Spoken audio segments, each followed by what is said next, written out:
Hello, folks, and welcome back to the podcast. I'm your host, Joe to Love. Here with the Aew Dynamite post-show review for June 19, 2024. A solid show as we are closer and closer to Forbidden Door, building up certainly the Owen Hart Cup tournaments. We got the openers of both tournaments on Wednesday nights. Started the women's, started the men's. We got the brackets revealed. MJF vs. Roosh. A very solid promo between Ospreay and Swerve, which was very good in the build-up. And yeah, some solid action on the show. Nonetheless, thank y'all for joining me. Of course, clicking on the podcast. We're at 46 so far. Let's keep trucking forward. Try to get more. But nonetheless, thank you all for the support and whatnot. And of course, if you're new or just haven't subscribed already, hit that big button in the corner. Greatly appreciated. But nonetheless, thank you all. And let's talk Dynamite, shall we?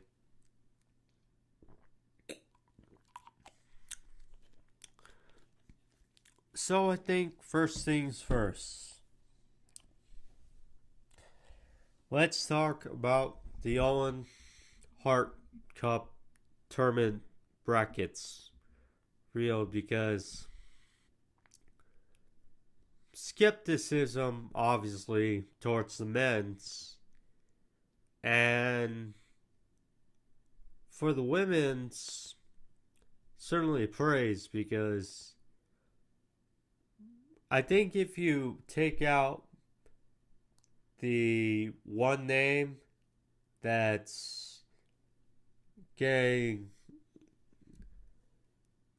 criticism in the men's tournament, then you can certainly say it's a hell of a tournament for both sides. But nonetheless, here we are. So let's give our thoughts first. So first, let's talk about the women's side of the tournament. So we have on one side of the bracket, we have Will Nightingale for Serena Deeb. That match will be taking place tomorrow on Rampage. And on Dynamite, we had Nyla Rose versus Chris Statlander, and a solid match there. So right off the bat, you can say that Willow and Statlander, that's going to happen in the semifinals.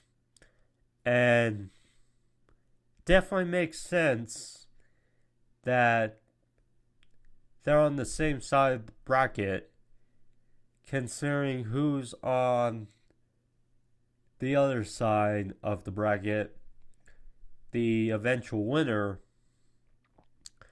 So it gets pretty intriguing with this matchup. So we got Deonna Purrazzo versus Hikaru Shida, the former multiple-time women's champion. We haven't seen in a while, but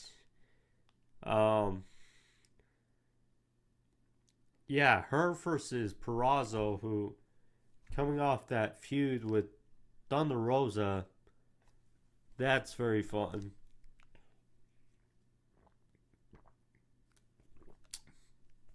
It's a who's who for who's going to win that match, because Deonna, coming off that Toni Storm feud, has been good with momentum, and she's doing some of her best work.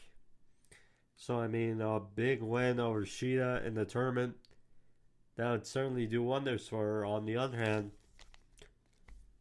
excuse me, or bless me,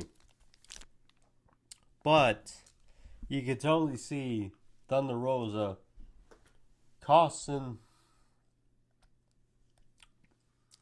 Perazo from Shida. And it's like Shida, we know she's very fun in AEW's eye, but she hasn't been on AEW TV in quite a bit. So I can understand if they want to maybe give her a win, but at the same time, Deonna's been putting in the work.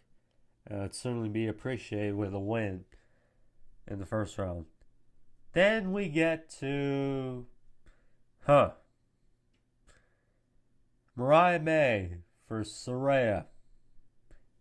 And definitely makes sense because,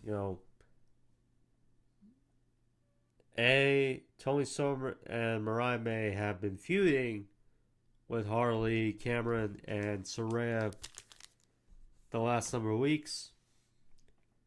And, of course, Saraya beat Mariah May a number of weeks ago. But now, Mariah May looks like she'll get her win back on her route to competing and winning the Owen Hart tournament, in which I believe it'll be Mariah May versus Chris Statlander in the finals. And yeah, the tournament just looks like very fun on the women's side. Now, if you watch the podcast, you know that obviously how much I love Chris Statlander, but Mariah May and Chris has been doing very good with her heel runs thus far, but Mariah May and the story building with Tony Storm, the story is right there for, again, the protege to take down her teacher, Tony Storm, in the UK at Wembley. Ellen, just make for a great moment.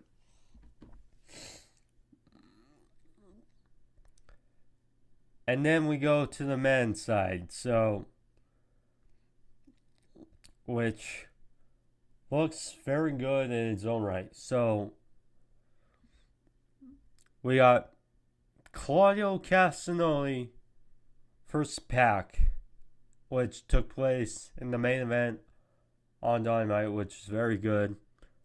And Pac advanced. Right outcome. Although, of course, love Claudio as well. Kind of want, especially with Bryan and Moxley's schedules, you kind of want them to do something more with Claudio, but we'll see. Nonetheless, Pac, great win for him. And then they announced, so Bryan Danielson was at ringside. And they announced, because it just makes too much sense, Bryan Danielson is going to face Shingo Takagi from New Japan at Forbidden Door. And that'll be the quarterfinals match in the Owen Hart Cup tournament. And all due respect to Shingo Takagi, but he's not getting past Bryan Danielson. So, Pac versus Bryan Danielson in the semifinals. That's one hell of a match to look forward to. And then we go into the right side. So first, a name that I think we can all agree, happy to see in this, because I haven't commented when AEW posted a video of Pac declaring for the tournament. I said, hopefully we see Jay White in as well. I also said Christian Cage, but Christian Cage and the Patriarchy are going now for the Trios Championships.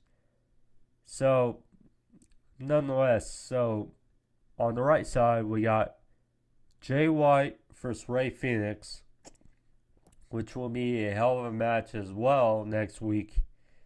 Looking forward to that, but obviously, in all likelihood, Jay White's gonna win, so it will be a fun match. And then below, the big topic of discussion when it comes to the bracket: Jeff Jarrett, Double J, is gonna face a wild card to determine who will face, in all likelihood, Jay White after next week. So, I can already tell, skepticism about Jeff Jarrett. So, Jeff Jarrett was friends with Owen Hart and was a teammate of Owen Hart as well. So, in that perspective, I get it. I also get that,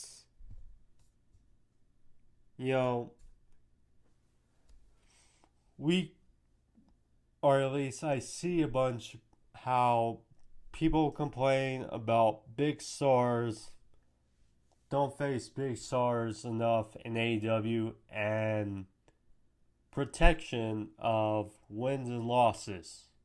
So clearly Jeff Jarrett, in all likelihood, is here to not only pay tribute to his friend, but to do a job against this wild card. Now, who this wild card is, it's pretty unique for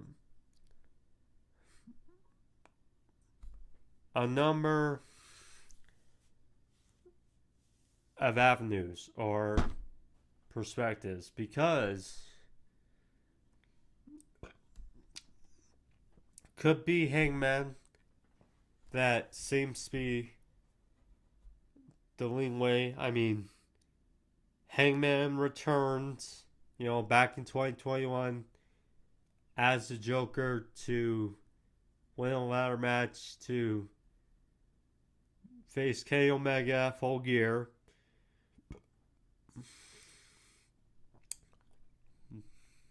So, I mean, him returning by way of being a wild card and advancing thus far, we'll see. Will Ospreay, I mean, reasoning of being a wild card is, look, because we don't know. There's a number of different paths it could take. One way is certainly, so if you want to crown Ospreay at Wembley and don't want to crown him at Forbidden Door, one way to get him back to Wembley is he loses to Swerve at Forbidden Door. Then you slide in as his wild card. Beats, say, Jarrett. Beats, say, Jay White. And then we get a rematch between Ospreay and Bryan in the finals of the tournament. And then we got Ospreay back in Wembley. It's a thought. Another thought, based on what we saw on Wednesday, is MJF. I mean, the cool thing is the buzz, certainly, because wildcard and the teases, because we saw a tease of Ospreay and MJF. And one way they could certainly do it is say, because I know people are upset that, and it obviously makes sense that guys like MJF, Samoa Joe, Christian Cage are not involved in this tournament. But say MJF wins the tournament, and say Ospreay wins the title at Forbidden, and then we get Ospreay versus MJF at Wembley. It's for the world title. It's a thought. It's certainly a thought there. But yeah. But nonetheless,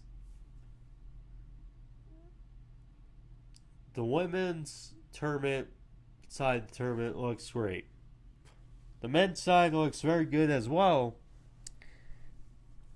for the right to go on to face the world champion at Wembley. But I get it that Jeff Jarrett, at the end of the day, could say, yeah, it's a tribute to his friend, but he wasn't in the tournament, of years past.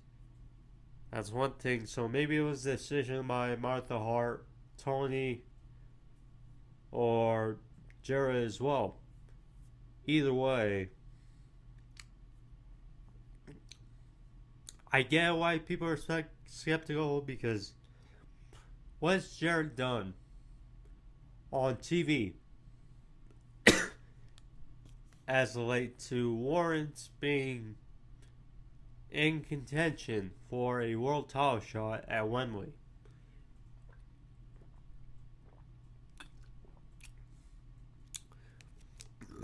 So I get both sides of the coin, is all I'm saying. But I'm not complaining too much, because at the end of the day, he's in.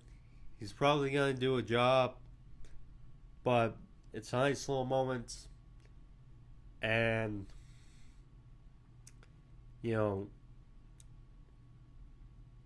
it's going to prolong the tournament. And the rest, we're going to get solid people in the tournament nonetheless. So, yeah, we'll see.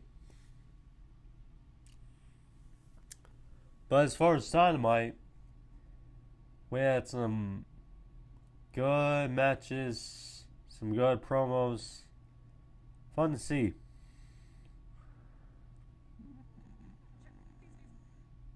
So, starting off Dynamite, we start off in a fun way. We had MJF vs. Roosh, which was a solid match. So, Roosh gave him a beating. Yeah, gave him a beating, but MJF certainly delivered. Now, what I find unique about this, well, one way.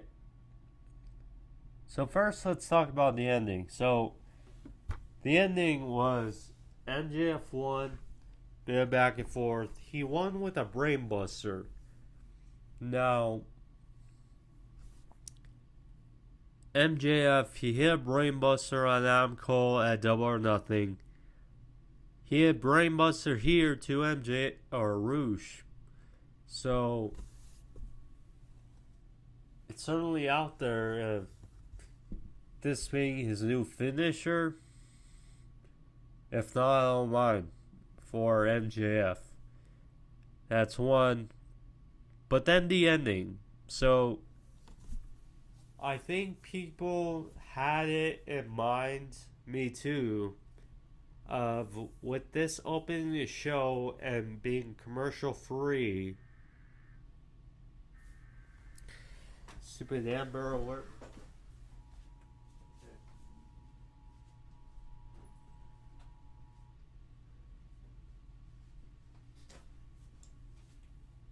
My bad about that.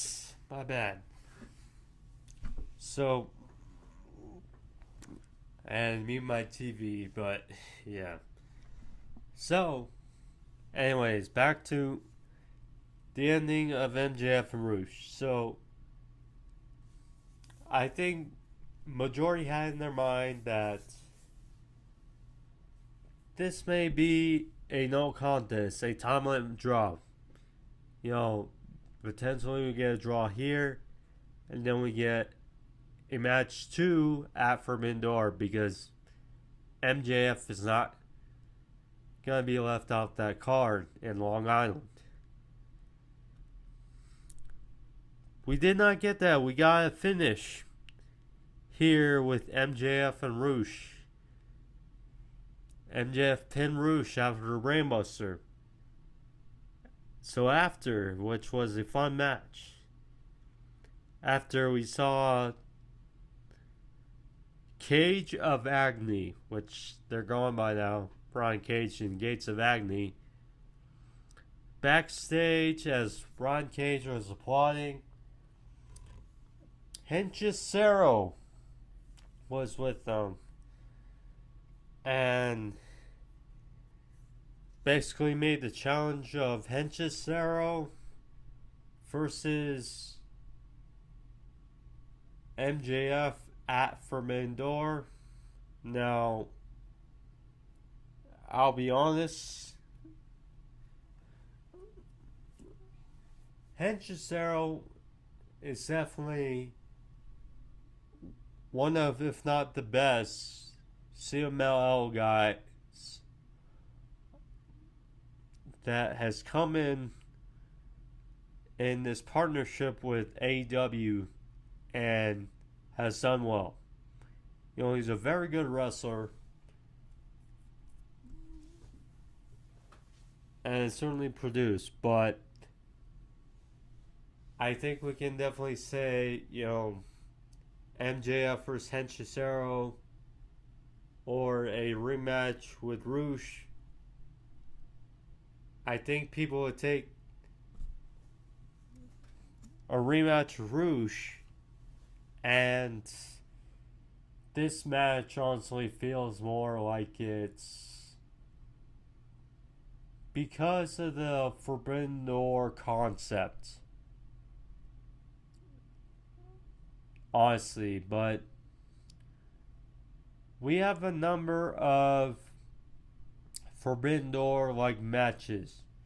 So I mean, we don't need MJF versus Henchicero. Credit's gonna be it's gonna deliver, but you know, as far as heat and yeah, just intrigue factor, it's definitely not gonna be there as a rematch with Roosh.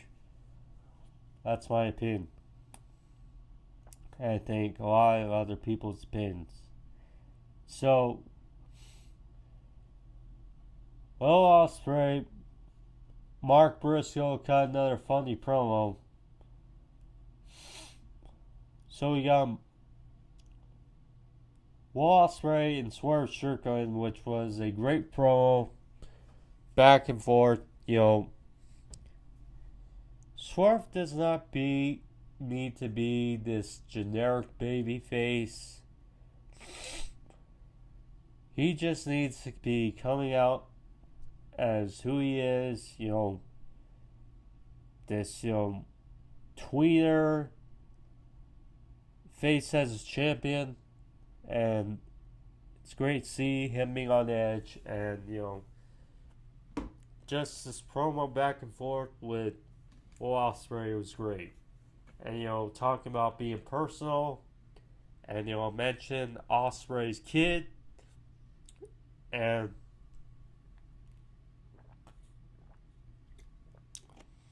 his wife.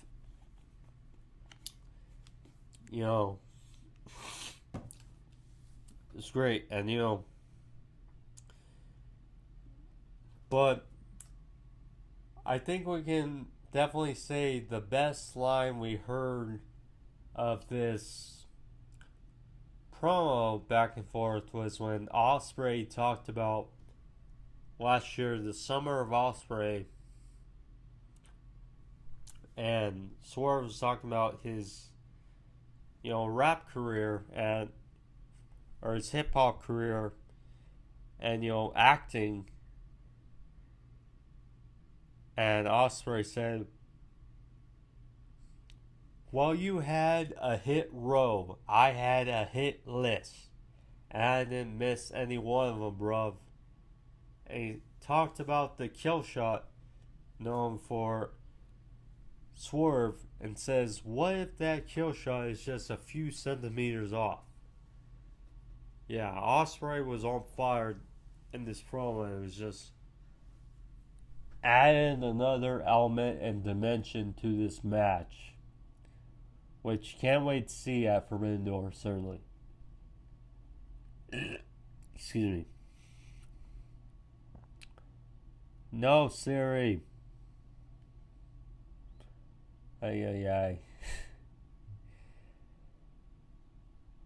So, Ospreay talked about, because Swerve was accusing Ospreay of basically needing the Don Callis family to get a win over Swerve, and Ospreay said he doesn't need the family to beat Swerve, and we cut to the Don Callis family in the back, and it was interesting because Trent Burrow was pissed, and Don Callis also walked off with Takeshita, and Kyle Fletcher was there, and of course you know how close Kyle Fletcher, Will Ospreay are, former teammates of the United Empire. So, I mean, Fletcher just looked conflicted. It's like, you also wonder, it's like, Mark Davis has been out for some time.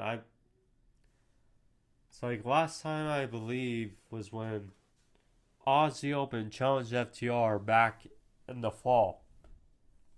And it's been some time since that wrist injury of Mark Davis.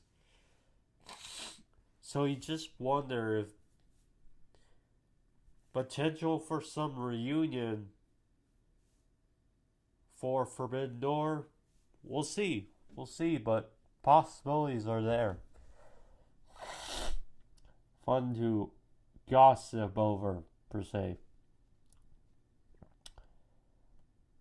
This 8-man tag wasn't really much. I didn't really care for it. Sorry, just didn't. I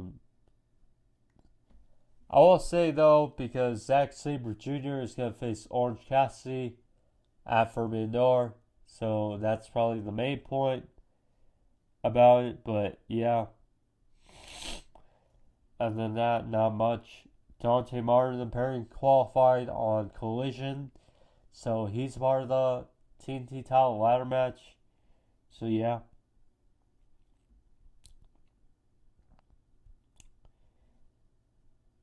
Interesting note. So Roosh was dejected backstage.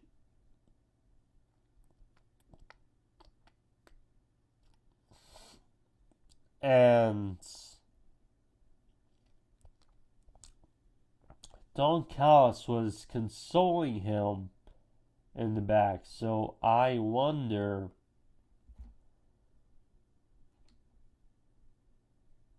yeah, I just wonder what's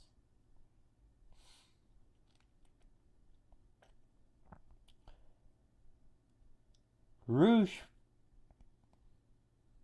and the Don Callis family. It's certainly there. It's certainly that possibility.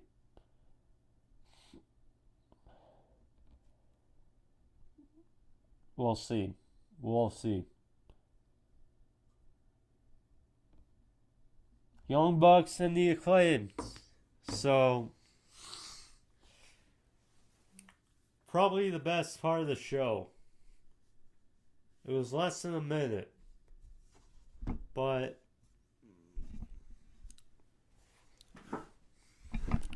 so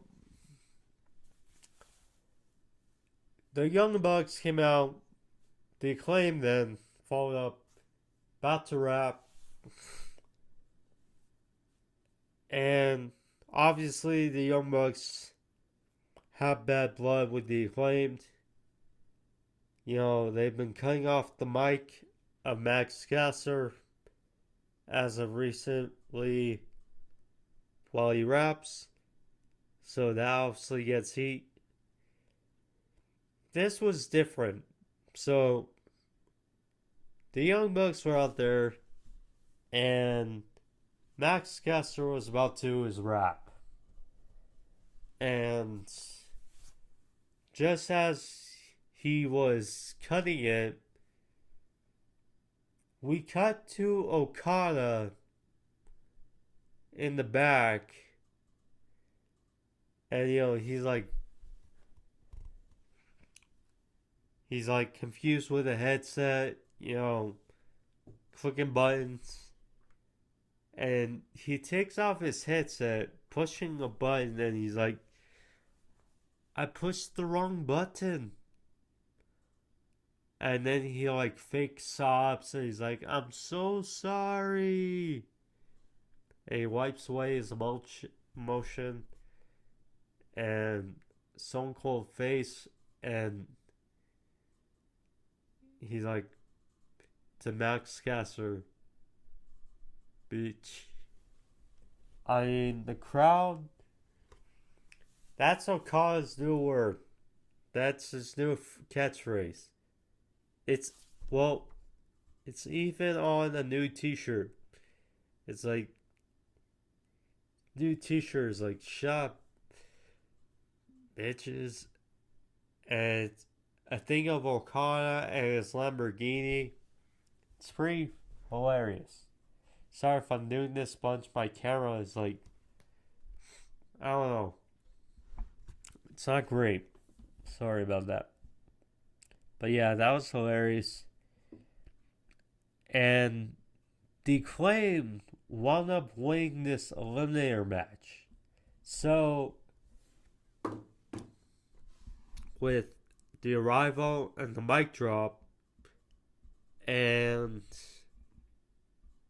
they get a title shot down the road against the Young Bucks. It's rare that we see champions lose on AEW TV. It's also rare that we see someone who's not a champion win a championship eliminator match. So, could this be for Forbidden Door? We'll see. Because the Young Bucks, you know, would love to be on Forbidden Door. So, first and foremost, we'll see.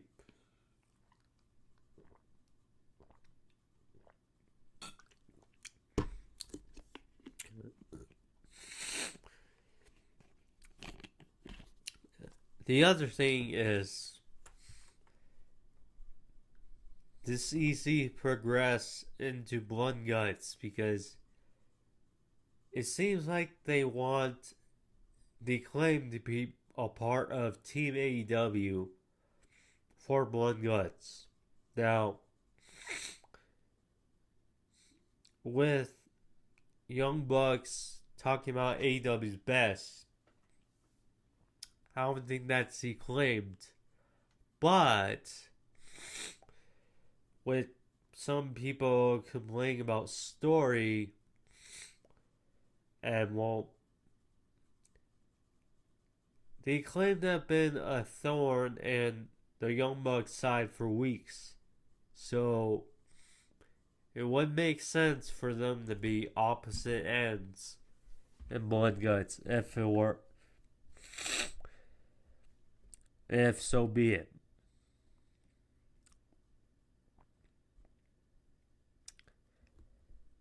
Premier athletes should not have their own locker room. That's just my forte.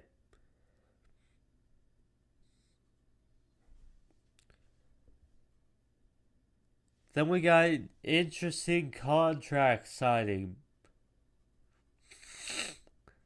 As it was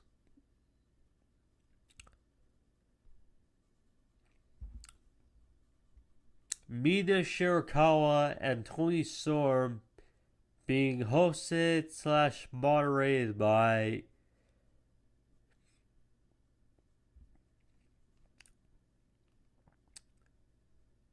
Mariah May. And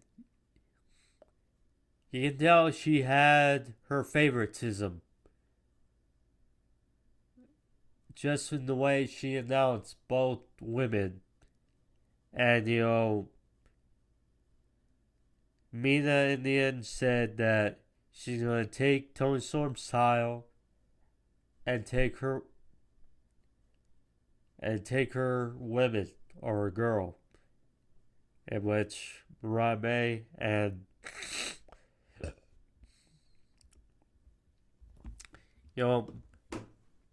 Mina is certainly the catalyst helping build this feud, because we know how Mariah May is close to both Mina and Tony Storm.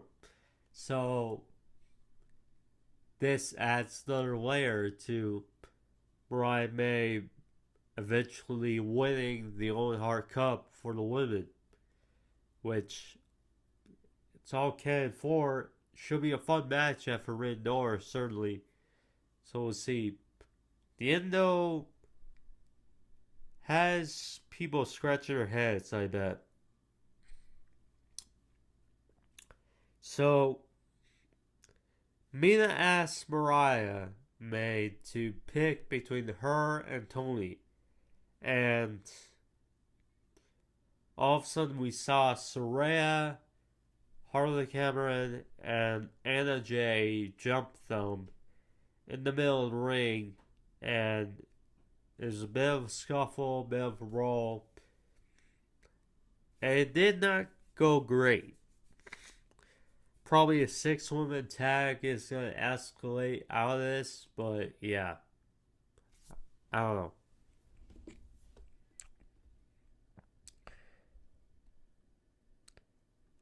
Speaking of the women for the Owen Hart Cup, Chris Statlander for Nyla Rose, which was a decent match between the two. We have not seen Nyla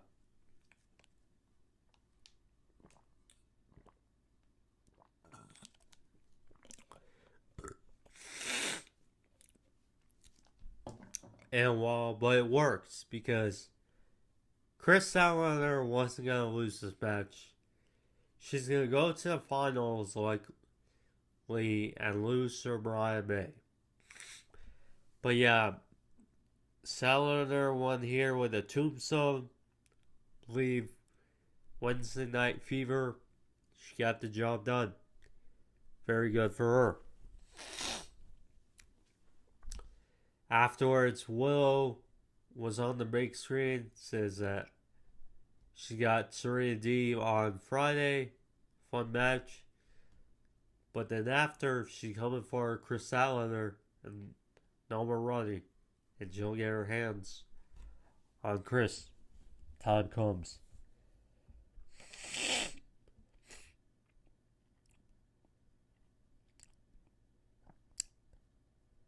private party was interrupted by the learning tree. Chris Jericho. I swear, every time I hear those words, hi guys, I'm conflicted because it's cheesy, silly, hilarious, but at the same time, you're like, it's cheesy, but which is the way Jericho is taking it, but yeah. Cool soup there.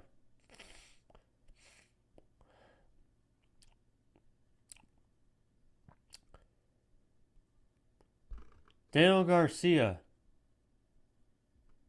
So he has voiced his desire for the International Championship.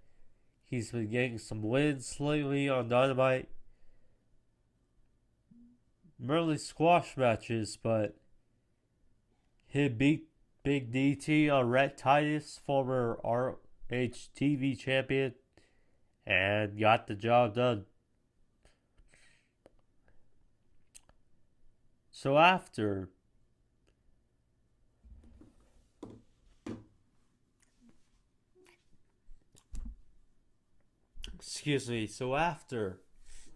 we had him and Daddy Magic Matt Menard, who's of course like a big brother, father figure to Daniel Garcia.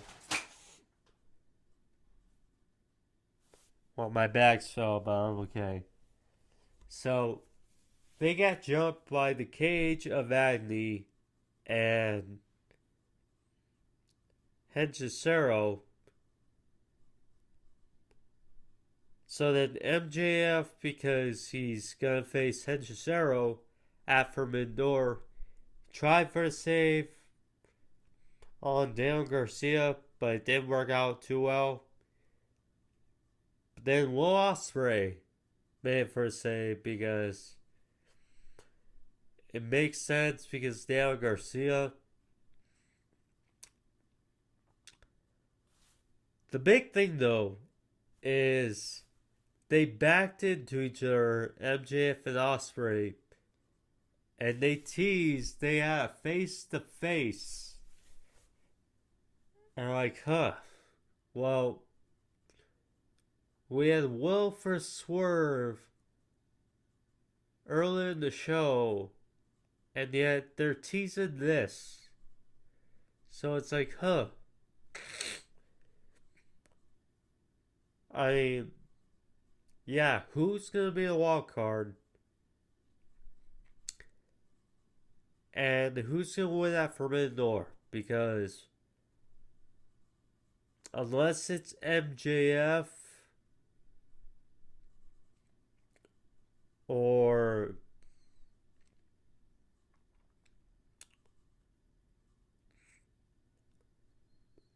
unless it's Ospreay, MJF, then Brian Nelson's winning the Owen. But we'll see. We'll certainly see. And then we had a fun main event between Claudio and Pac, which is very fun, very fun. You know, Brian Nelson added some good commentary to this. You know, obviously big uppercuts by Claudio. He hit the giant swing on Pac, which his giant swing on Pac is hilarious because Pac is like, you know, he's like defenseless. He's like trying to fight out of it, and yeah.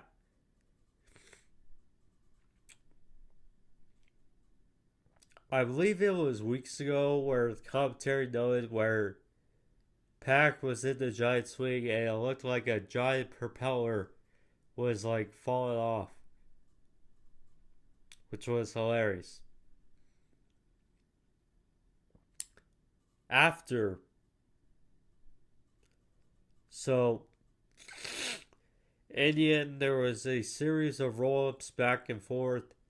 and finally Pac got the advantage with a crucifix pin and got the win.